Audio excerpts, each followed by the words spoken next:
Okay, sa mga hindi pa alam kung paano gawin itong ganitong klase ng video, so panoorin nyo hanggang dulo at ituturo ko kung paano gawin to. Let's go! So first clip natin, yung katulad yan, so kuha lang kayo ng video, yung kunwari may ginagawa kayo or ano ba dapat nyo gawin. So pagkatapos acting lang kayo na may biglang lumabas, ayan, so kagaya yan. So dapat magulat din kayo, siyempre lalabas yung kakambal mo at okay na yan. So yan yung first clip natin. So sa second clip naman natin, syempre kuha din kayo ng video at acting-acting din kayo na kunwari nakalabas na yung kakambal nyo. So yun, dapat harap din kayo sa likod kung saan yung unang clip na nakaharap. So yun, okay na yan. Yan yung second clip natin. Okay, ang susunod naman natin gawin is punta kayo sa CapCut. So click yung new project. So hanapin natin yung video na kinuha natin kanina. So yung dalawang yan. Pagkatapos pindutin lang yung add na sa baba. At yun, simulan natin na mag-edit. At sa part na yan, hanapin natin yung portion na kung saan tayo nag-acting na or saan tayo pwedeng magsimula. So sa akin yan, siguro pwede na yan dyan sa 6 seconds. So yan, ang gagawin natin is pindutin lang yung video. Pagkatapos hanapin yung split yan nasa gilid, split ng nakalagay. So ang gamit pala ng split guys is yung siya yung maghahati sa clip natin. So kagaya niya, naging dalawa na yung first clip natin. Yung sa bandang kanan, hindi yan pwede kasi yan yung gagamitin natin at ang i-delete natin itong sa bandang kaliwa. So click natin yan. Pagkatapos pindutin din yung delete. Yung nakita nyo yung delete na sa baba, pindutin lang natin yan para mawala na yung clip na yan. So pag napindot mo na yung delete, mawawala na yung clip na naka-highlights kanina. So ang natira na lang is yung part kung saan tayo pwedeng magsimula. So pag ang kasunod yan guys is hahanapin naman natin yung part kung saan yun parang lalabas na yung ating kakambal. So yan, so yun nakita na natin. So sa pag-edit pala kailangan mo ng timing. Dapat timing lang talaga para tugma lahat yung ginagawa mo. So ang gawin natin is i-click yung video, pagkatapos hanapin natin yung freeze. So yun, nakita natin, i-click lang yung freeze. So ang mangyayari niyan guys is mapi-freeze siya. Kumbaga magiging picture lang yung video. Hindi lahat mga 3 seconds lang siguro. So yun kahit anong gawin mo dyan, hindi yan gumagalaw kasi nga picture lang yan. So ang gagawin natin yan sa picture na yan is tatanggalin natin yung background. Hanapin natin yung remove BG. So yun, nakita natin yung remove BG. I-click lang yung remove BG. Pagkatapos may makikita kayong auto removal, costume, chroma key. So ang pipiliin natin dyan guys is yung costume removal. So ang nakalagay talaga dyan is costume removal. Siguro nasali lang sa pag-crop yung removal kaya hindi na nakita. So yan, meron tayong makikita dyan, brush, quick brush. So kung pipiliin natin dyan is yung brush. Pagkatapos, yung nakalagay na brush size is ibababa natin hanggang 1 kasi para liliit lang yung brush natin. Sige, di ganun kalaki yun. So yun, meron tayong napindot na isa, mali. So yun guys, sa pag-brush pala, dapat maingat tayo na hindi dapat sumobra, pero hindi talaga maiiwasan yung sobra kasi bilog yung brush natin.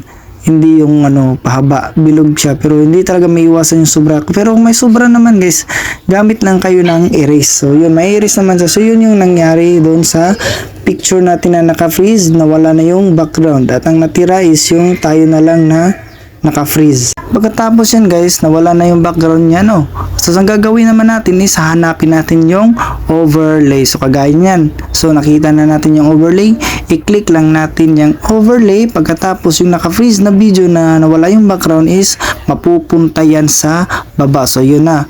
Pagkatapos guys, ang gagawin naman natin is medyo sa tingin natin na mahaba lang yung yung picture o yung naka-freeze na video is paliliitin natin. Nakita nyo yung puti na nasa bandang kanan at ipipihit natin yan papuntang kaliwa hanggang sa lumiit siya. Kliin natin kung hanggang saan gusto natin. So yun. O siguro tama na yan or medyo malaki pa yan. I-adjust na natin yan mamaya. So ang gagawin naman natin guys, dyan sa clip na nasa itaas yan, hanapin natin yun kung hanggang saan lang yung video natin. Kung hanggang saan natin pwedeng tapusin yung video. So yun, pwede yan siguro yan sa 8 seconds. So ang gagawin natin is i-click lang yung video. Yung naka-highlights na siya. So tapos ang gagawin naman natin is i-click lang yung split. So alam naman natin yan kung ano yung split, diba? So ayan. At ang i-delete lang natin yan is yung nasa bandang kanan. Sobra kasi yan, hindi na natin yan pwedeng gamitin. So yun, naka-highlight na siya. Pagkatapos, pindutin lang natin yung delete. Yung natira na lang guys is yung clip 2 at yung nasa clip 1. Pagkatapos, ang sunod natin gawin ay sa clip 2 naman tayo. Hahanapin din natin yung part kung saan tayo pwedeng magsimula or yung nakalabas na yung kakambal natin kagaya niyan. So yun, kita nyo? So, saan ba pwede? Oops, yan. So, yan. Okay na siguro. Diyan.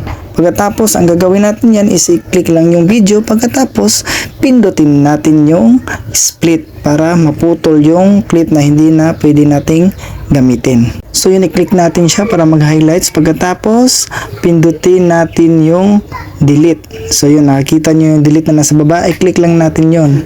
So, pagkatapos, yung natira na lang is yung parang lalabas na yung kakambal natin or nakalabas na siya.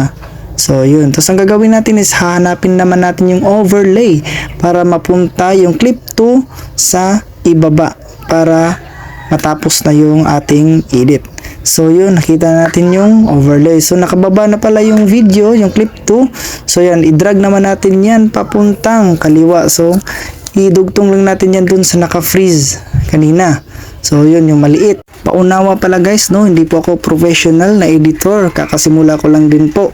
At nag-research lang po ako kung paano gawin. Madali lang naman tong ganitong klaseng edit eh. So, umpisa, mahirap siya. Pero pag nagtagal din, matututo ka din. Katulad ko. Pero basta mag-focus ka lang, makukuha mo rin yun kahit mahirap. Kahit paunti-unti, basta mag-focus ka lang, matututo ka rin kung paano gawin. So yun, no, ang gagawin naman natin is maglalagay tayo ng diamond dyan sa naka-freeze. So if nakita nyo yung diamond dyan sa itaas na sa baba ng video, ayan, i-click lang yan. Pagkatapos yun, na meron na siyang diamond sa ating naka-freeze na picture. So yun, pagkatapos iusog lang natin ng konti pa kanan. Tapos ang gagawin naman natin is yung picture, yan, i-move natin yan at i-match natin yan dun sa second clip natin. Dapat tugma talaga siya, yung laki, yung kung saan siya nakatayo kanina, dapat tugma talaga para magmumukhang totoo yung ating video, yung parang nakalabas talaga yung ating kakambal. So yun, no? So pagkatapos yan guys, iurong lang natin konti yung ating naka-freeze na video para magtugma yun dun sa naka-diamond kanina. So yun, ayan. So napansin nyo, pag nasa clip 1 tayo, hindi kita yung clip 2. Pag nasa clip 2 naman tayo, hindi kita yung clip 1. Pero may gagawin tayo dyan mamaya para makita yung dalawang ako. So yun guys, imamatch muna natin yung naka-freeze kanina, yung wala yung background. So yun, imamatch muna natin dun sa clip 2 para magiging totoo talaga na nakalabas yung kakambal ko. So yun guys, subukan natin. So yun, baka pwede na siguro yan. Pagkatapos yun guys, dito naman tayo sa clip 2 kasi yun, hindi, pag nasa clip 2 tayo, di ba, hindi kita yung clip 1. So yun, ang gagawin natin is i-click lang natin yung video. Pagkatapos hanapin natin yung mask. So saan yung mask? So yun, yung mask. Yun, i-click natin yung mask. At may makikita tayo dyan na horizontal, mirror, circle, rectangle. So pipiliin natin dyan guys is yung rectangle, yun. Para makita yung dalawang ako. Pagkatapos ayusin lang natin yung rectangle para makita yung pangalawang ako. Para hindi siya putol-putol. Ayusin lang natin yun, pahaba. Pagkatapos, so yun, dapat match talaga makita yung ako. Yung isang ako yung nasa likod at yung isang ako naman na nasa harap para makita silang dalawa. So yun, ayusin pa natin yan, usog lang natin ng konti. So yun, pwede na siguro yan, yung para talagang nakalabas talaga yung kakambal ko. So yun, so nakikita nyo diba, parang mayroon siyang rectangle na sa gilid, parang klaro siya na may rectangle. So ang gagawin natin yan guys is balik tayo sa mask, pindutin yung nakalagay na adjust. So yun, i-click natin. Pagkatapos meron dyan nakalagay na position, size, rotate, feather. So dyan tayo sa feather. So i-adjust na natin yan kahit okay na yung 3 para mawala yung parang box. So yun, di ba, parang nawala na yung box. So yun, pwede natin yan subukan. Yan, magsimula tayo sa umpisa. Okay, play the video. So yun, tingnan nga natin. Oops, so yun, parang totoo. So ganyan lang guys yung paggawa sa video niyan. Dapat na talaga mabusisi ka or marunong ka magsaliksik. Kasi ako, nag-research lang din ako kung paano gawin yan. Nanonood lang ako sa ibang video kung paano gawin yung mga ganyang klaseng video at kung ano yung ibang gamit sa mga yung nakalagay sa CapCut. So nakita natin yung second clip may sobra, i-delete lang natin yan. So dapat talaga pantay talaga yung dalawang video para wala namang sobra. So yun guys, ganun ko lang ginawa yung video ko, at kung gusto nyo pa ng mga ibang tutorial is mag-follow lang kayo sa aking Facebook page. At dito natatapos ang ating tutorial. Pakiclick lang export na nasa itaas para ma-save na yung video na ating ginawa. Salamat sa panonood. Thank you!